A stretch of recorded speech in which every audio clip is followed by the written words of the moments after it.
Imagine constructing a massive, modern skyscraper directly on top of unstable quicksand. You can use the best steel and the finest glass, but without a solid foundation, the structure will eventually collapse. Building a product without validating the underlying market problem works the same way. Most founders prepare to invest years of their lives and significant capital into a new idea by obsessing over the solution, spending months perfecting the code, perfecting the design, and the features. While it is easy to get lost in the build, the market has a much harsher standard for survival. To understand why most startups fail, we have to look away from the product and toward the market itself. Data on startup failure reveals a massive gap between expectations and reality. Issues like running out of cash or team disputes cause significant damage, but they are secondary. No market need is the primary reason businesses disappear. It happens when founders love technology before finding customers. Top-tier venture capital firms use this specific risk as their primary filter. They look for evidence of a market need before they even consider the quality of a product demo. Startups rarely die because of poor execution alone. The true existential threat is a failure of problem selection. In high-stakes pitching, the atmosphere is intense. Investors spend their time probing for every possible weakness in the logic of the business. During these meetings, investors will overlook the features you've spent months building. They focus their attention on the viability of the problem you are attempting to solve. Venture capital firms look for execution attached to highly specific, validated problems. If the problem isn't big enough, the solution is irrelevant.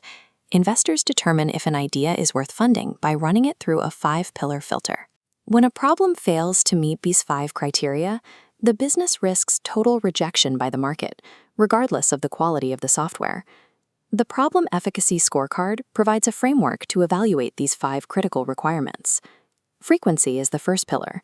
When a problem only occurs once a year, users rarely develop a reason to engage with the solution on a regular basis. This creates a cycle where the startup must constantly spend capital to reacquire the same users because the product never becomes a habit. The second pillar is urgency. This differentiates between optimization tools that provide a minor benefit and critical fixes that solve an immediate crisis.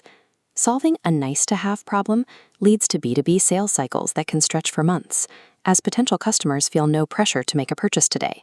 This delay can cause a founder to burn through their entire cash runway before they close their first major contract. For a business model to remain stable, the problem must happen often enough to create a habit and be urgent enough to force a quick decision. Pillar 3 is pain level. It is easy to confuse a minor annoyance with a severe problem that people are willing to pay to fix. Users might enjoy using a free version of a product that fixes a minor inconvenience, but they will often push back when it comes time to pay for an upgrade. Focusing on a minor inconvenience generates vanity metrics like high sign-up counts, but it rarely results in a sustainable revenue model. The fourth pillar is market growth. Even a perfect solution to a painful problem will struggle if it is built for a stagnant or shrinking industry. A shrinking market puts a ceiling on how much revenue a startup can eventually generate. While a stagnant market might support a small business, it generally fails the requirements for venture capital funding, which relies on the potential for exponential expansion.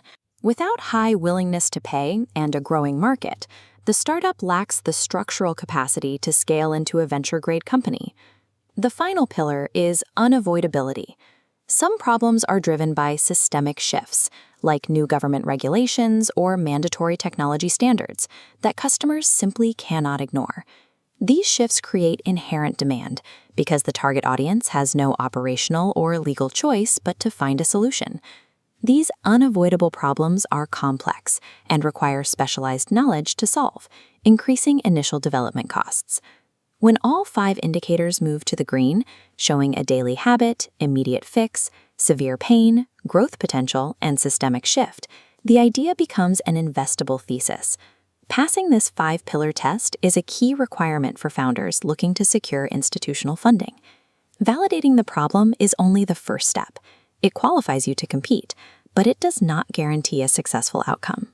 Following this decision tree, the final requirement is for the solution to provide unique value for a specific customer persona that existing competitors are overlooking. If you are in the early stages of an idea and find it only meets 2 or 3 of these pillars, you should stop building immediately. Go back to the research phase. Investing the time to validate the problem now will prevent you from spending years on a product that the market doesn't want. For founders currently pitching to investors, consider structuring your presentation before the next meeting. Instead of focusing on product features, use the start of your pitch to prove with data that the problem you've identified meets all 5 of these pillars. Stop focusing on the beauty of your solution. Success starts with finding a problem that is truly painful to ignore.